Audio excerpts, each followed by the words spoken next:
What's up everyone? We're transforming a bee up to a behemoth today using Competal. I got this build from a commenter and I really enjoyed the concept of it, so I decided to start grinding for it.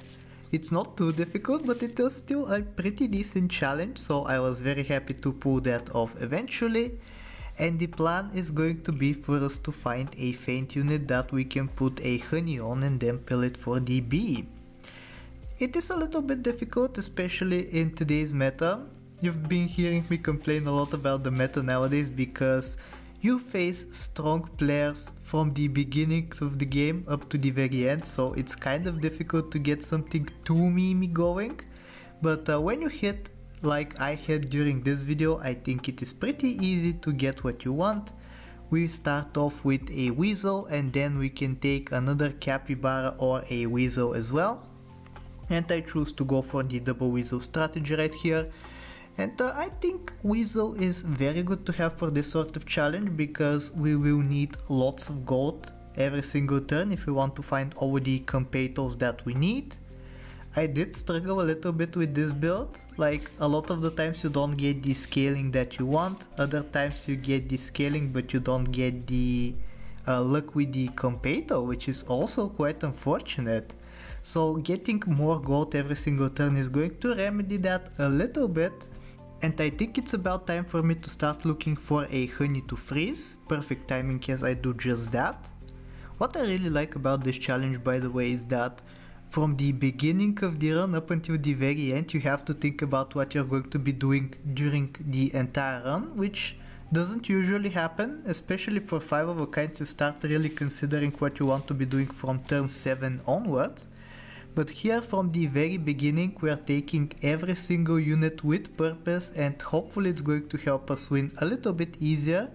We find the betta fish from a stored cell, so that is a perfect target for the honey.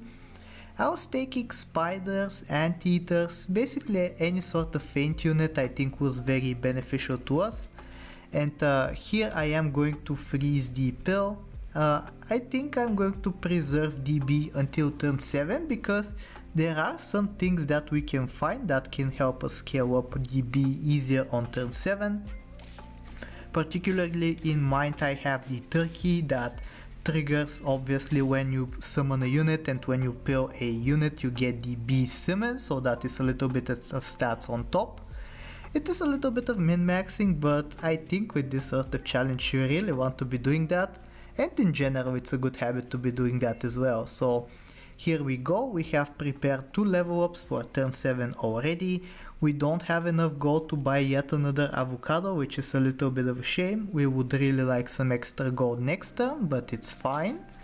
I think we should be alright. Math isn't looking too great.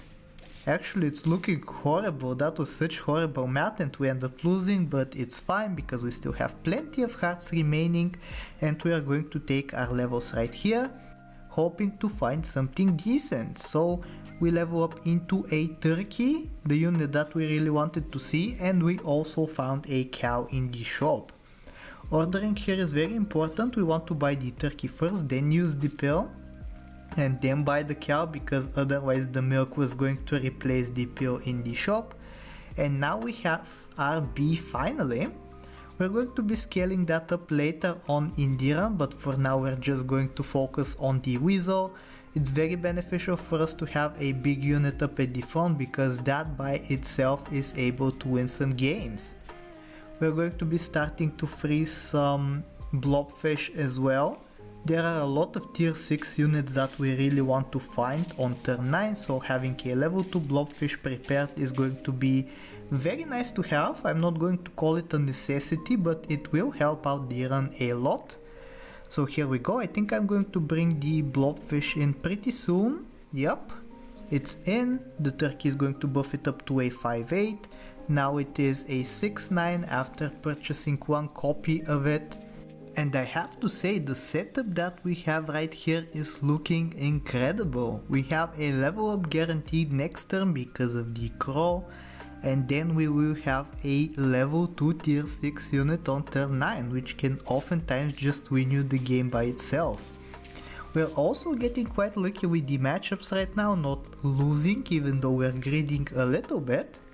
So I think on this turn we should be selling the cow to get the crow buy sell in, and then we can get a level 2 blobfish. And it will result in a sauropod. Sauropod is another unit that we really want to have on the team because it's going to generate some much needed gold, and especially if we buy the cow in the shop as well, it's going to pay for itself and then some. We have 4 gold returns from the sauropod, and we also have a massive weasel. There is yet another unit that I want to combine with the sauropod using this strategy, but that is also tier 6, so you won't be able to see that just yet. For now we're continuing to scale up the weasel by selling the zebra, hoping that it hits something good. Turkey is not something good, it's probably the only unit on this team we're going to be selling other than the zebra itself. But whatever the case, I think we still have pretty decent stats, so we should be able to win. That is against Grounded as well, by the way. He was going for a challenge, and I don't know if he has uploaded the run yet, but I think it's a very fun challenge, so you should probably go check his channel out. Back to the run though, we are starting to get close to turn 11, and that is where the magic is going to start happening, so I'm very excited about that. In the meantime, we are continuing to scale up the weasel, it's becoming quite massive. The sauropod actually quite sizable as well. I believe on the last round the sauropod manages to clear the enemy. So hopefully this time the same thing happens. Relatively weak looking team against Blammer, and thankfully we managed to win and take the weasel out, so we get the extra gold.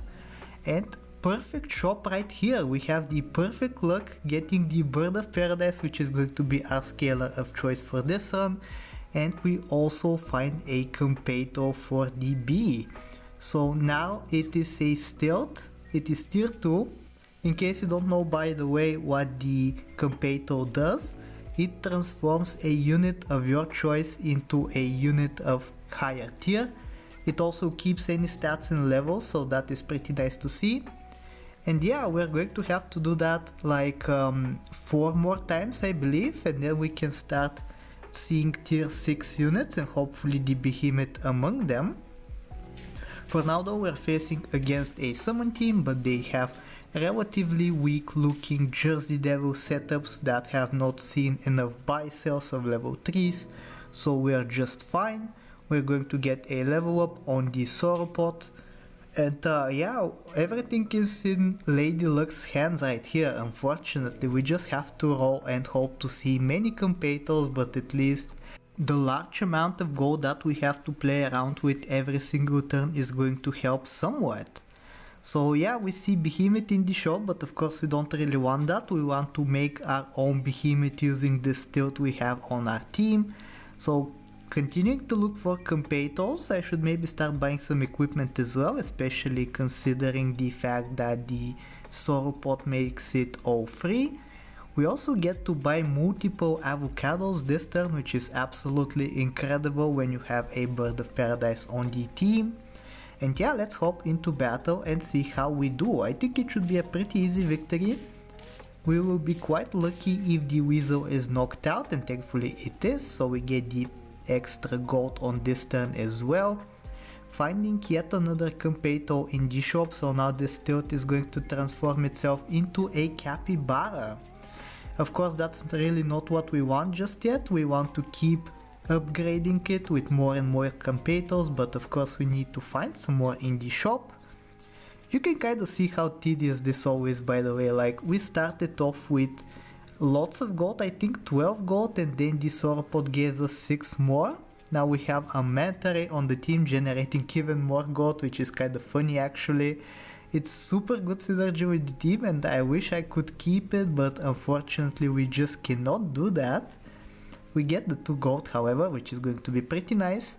I am starting to reposition, hoping that I throw a round or 2, but unfortunately we are still too strong and we end up winning.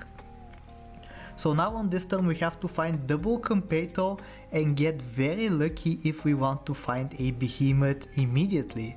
So let's start looking. We're getting quite lucky with oysters in the shop at least.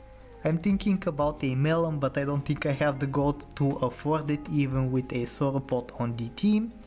Thankfully though, we find one Competo. Now we're at tier 5 units. We only need a single more Competo and then we have to hit a 10% chance. So let's see if we manage to do that. So many oysters in the shop, which is very nice because it allows us to scale up with the Bird of Paradise, and thankfully we finally hit the Behemoth. So that was extremely lucky, but it took a lot of attempts to make this happen, so don't underestimate the amount of luck that was put into this run. We also find yet another Competo. I could maybe try to upgrade the Weasel a little bit, but I think because it has been so useful to us, I'm just going to keep it around. And for the final bit of this turn, we are going to make the Behemoth into the strongest unit on our team. So I really hope you enjoyed this run, and if you did, I hope that you like, sub, do all the generic stuff, and I will talk to you next time. Take care.